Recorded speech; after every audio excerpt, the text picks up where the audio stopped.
औज़ुबिल्लाहिमिनश्शैतानिर्रजीम बिस्मिल्लाहिर्रहमानिर्रहीम। दोस्तों, हुकूमत पाकिस्तान की तरफ से हेल्थ कार्ड तकसीम किया जा रहा है, मगर ये हेल्थ कार्ड है क्या, आज हम इसी पर बात करेंगे। उससे कबल आपसे एक छोटी सी गुजारिश है कि हमारे चैनल BB1 न्यूज़ को सब्सक्राइब करें, लाइक करें, शेयर करें और बेल आइकॉन के बटन को दबाना न भूलें, ताकि हमारी हर आने वाली नई इन्फॉर्मेटिव वीडियो आप तक पहुँचती रहे। दोस्तों, सेहत इंसाफ हेल्थ कार्ड का ज़ाहरी चेहरा ये है कि हर घर के सरबराह के पास 7.5 लाख के लगभग रुपए हैं, जिनसे वो फैमिली का इलाज करवा सकता है। ये चेहरा खुशनुमा है, मुतासर कुन है कि अब वो प्राइवेट अस्पताल भी गरीब की दस्तरत में है, जिन्हें वो पहले अफोर्ड नहीं कर सकता था। मगर एक लम्हा ठहरिए, इसके कुछ नकात हैं जो हम आपको बताना चाहते हैं। नंबर 1, इस पर OPD नहीं, यानी 90% से जायद मरीज वैसे ही आउट हो गए जो अस्पताल में दाखिल नहीं होते। वो इलाज कहाँ से और कैसे करवाएंगे। नंबर 2, हुकूमत इंश्योरेंस कंपनियों को 400 अरब दे देगी, तो सेहत कार्ड का रवायती इंफ्रास्ट्रक्चर चलाने के लिए बजट कहाँ से लाएगी। नंबर 3, इस हेल्थ कार्ड की वजह से ओपन मार्केट कंपटीशन और अफरात-ए-ज़र की बुनियाद पर प्राइवेट इलाज मजीद महंगा हो जाएगा। नंबर 4, आपको मिलने वाला 7 या 10 लाख कौमी खजाने से पहले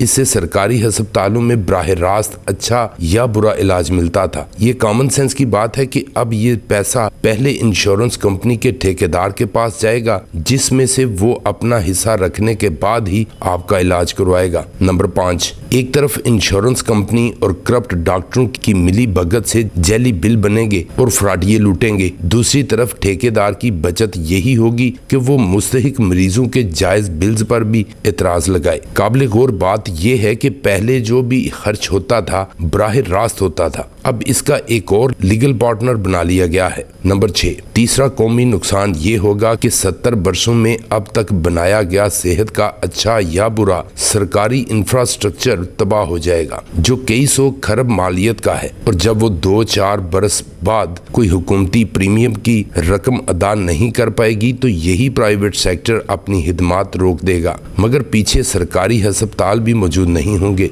नंबर 7, सवाल ये है कि जिन बीमारियों का इलाज हेल्थ कार्ड पर दस्तयाब नहीं, क्या वो बीमारियां ही नहीं हैं या इनके मरीज ही नहीं हैं। सितम तो ये है कि इसमें कोरोना, डेंगू जैसी वबाएं भी शामिल नहीं हैं। नंबर 8, और टेस्ट, बहुत सारी बीमारियों में दवाओं से महंगे तो टेस्ट हो जाते हैं, जिनकी अक्सरियत पहले सरकारी हॉस्पिटल में मुफ्त होती थी। नंबर 9, मुझे इस पर भी जज़वी इतराज है कि ये करोड़पति को भी वही मुफ्त इलाज दे रहा है, यानी इसकी बुनियादी तौर पर अशराफिया को नवाजा जा रहा है जो प्राइवेट इलाज अफोर्ड कर सकता है। पंजाब में इलाज इतना ही मुश्किल होने जा रहा है जितना खैबर पख्तूनख्वा में हो चुका है, और वहाँ के मरीजों से पिंडी, लाहौर और डेरा गाजी खान के अस्पतालों तक भरे पड़े हैं। ये यूरोप का वो मॉडल जिसकी वजह से तारकीन वतन इलाज वतन वापस आकर ही करवाते हैं। सादा सा सवाल तो ये भी बनता है कि अगर हुकूमत के पास इंश्योरेंस कंपनियों को सिर्फ सेहत कार्ड पर देने के लिए 400 अरब मौजूद है, तो वो मुल्क चलाने के नाम पर